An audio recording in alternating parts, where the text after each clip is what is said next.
নমস্কার বন্ধুরা, সবাই কেমন আছেন? আজ আবারও একটা খুব সুন্দর একটা রেসিপি নিয়ে এসেছি।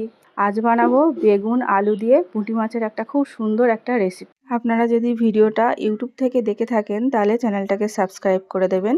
আর যদি ভিডিওটা ফেসবুক থেকে দেখে থাকেন তাহলে পেজটাকে ফলো করবেন আর ভিডিওটা একটা লাইক করে দেবেন। তাতে আবারও সাদা তেল দেবো, কালো জিরে দেবো ফোড়নের জন্য,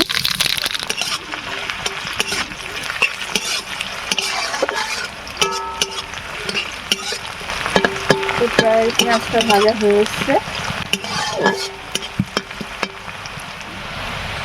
তো পেঁয়াজটা ভাজা হয়ে গেছে, এবার আমি আদা রসুন বাটাটা দেবো।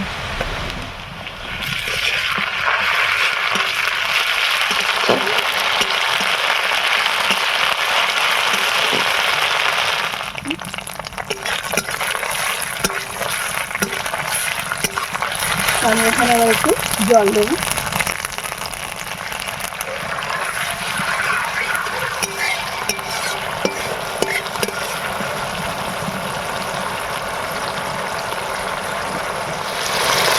এখানে হাফ চামচ হলুদ দিয়ে লঙ্কা দেবো, হাফ চামচ হাফ চামচ